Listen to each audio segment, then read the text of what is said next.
देश में जिन दो राज्यों में विधानसभा के चुनाव हो रहे हैं, उन दोनों राज्यों में राजनीति में फिल्मी सितारों का बोलबाला हमेशा से रहा है।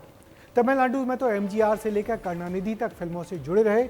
इधर पश्चिम बंगाल में भी मिथुन चक्रवर्ती से लेकर सियोनी घोष तक फिल्मों से जुड़े हैं। इस चुनाव में भी बंगाल में कई फिल्म अभिनेता और अभिनेत्री मैदान में हैं। तमिलनाडु में भी हीरो विजय ने अपनी टीवी के पार्टी बनाकर तमिलनाडु के सारे चुनावी समीकरण बदल दिए हैं। देखिए किस तरह से भीड़ खींच रहे हैं फिल्मी सितारे इन चुनावों में। इलेक्शन के पहले आके ये भाजपा सरकार क्या बोलती है? एक ही बात बोलती है ना, वादा करो नहीं छोड़ोगे तुम मेरा साथ, जहां तुम हो वहां मैं भी हूं, यही बोलता है ना। और इलेक्शन के बाद आप लोग क्या बोलते हैं? आप लोग बोलते हैं क्या हुआ तेरा वादा। सुरीली आवाज और गाने के जरिए भाजपा को साधती ये पश्चिम बंगाल में टीएमसी की स्टार प्रचारक सायोनी घोष हैं।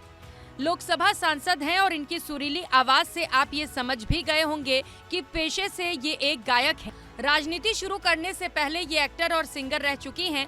यही वजह है कि जब मंच पर आकर बोलना शुरू करती हैं तो कभी गाने तो कभी शायरी के जरिए विपक्ष को साधती हैं।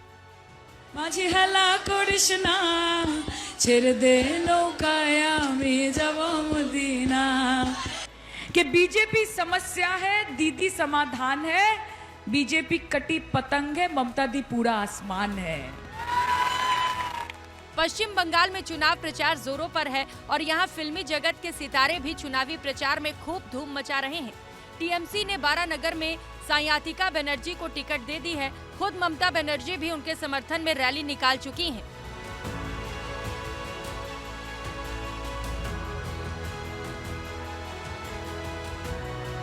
जिन सितारों को दर्शक टीवी या बड़े पर्दों पर देखते थे, अब चुनाव प्रचार के दौरान वो घर घर तक पहुंच रहे हैं। सायातिका के अलावा टीएमसी ने करीमपुर से सोहम चक्रवर्ती को उतारा है। सोहम 100 से ज्यादा बंगाली फिल्मों में काम कर चुके हैं, तो वहीं राज चक्रवर्ती बैरकपुर से चुनाव लड़ रहे हैं, जो एक सफल फिल्म डायरेक्टर हैं। पार्टी के स्टार प्रचारकों में देव, शताब्दी रॉय, सायोनी घोष और शत्रुघ्न सिन्हा शामिल हैं। यानी चुनावी मैदान में प्रचार दोनों ही फिल्मी जगत के सितारे संभाले हुए हैं। टीएमसी के अलावा बीजेपी ने भी कई फिल्मी सितारों को टिकट दे दी है। इनमें सबसे पहला नाम है रूपा गांगुली का, जिन्होंने महाभारत सीरियल में द्रौपदी का आइकॉनिक रोल प्ले किया था। इसके बाद हिरण चटर्जी, जो बंगाली अभिनेता हैं, इन्होंने टॉलीवुड में कई फिल्मों में काम किया है। इनके अलावा कंगना रनौत और हेमा मालिनी जैसे बड़े चेहरे बीजेपी के स्टार प्रचारक हैं। ये तो बात हो गई पश्चिम बंगाल की। अब ये तस्वीर देखिए और लोगों का शोर सुनिए।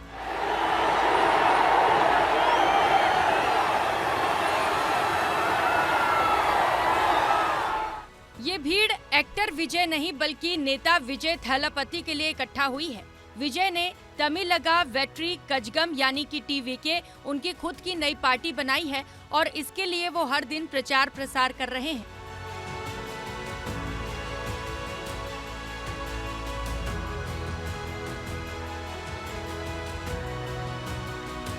विजय बिना किसी बड़े गठबंधन के अकेले चुनाव लड़ रहे हैं। तमिलनाडु में फिल्मी सितारों का चुनावी मैदान में हमेशा से दबदबा रहता है।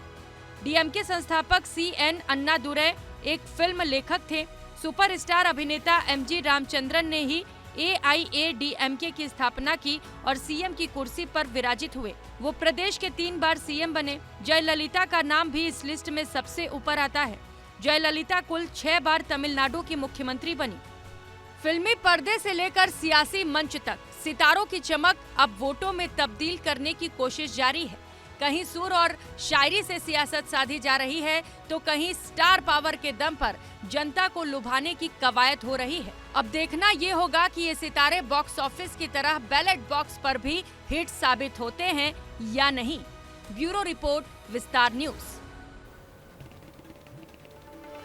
तो भारतीय राजनीति में फिल्मी सितारों की चमक हमेशा से ही रही है। अभी भी लोकसभा में हेमा मालिनी से लेकर जया बच्चन, कंगना रनौत, रवि किशन, अरुण गोविल, चिराग पासवान फिल्मों से ही आए हैं। मगर उत्तर भारत के फिल्मी सितारे सांसद के पद तक ही पहुंचे।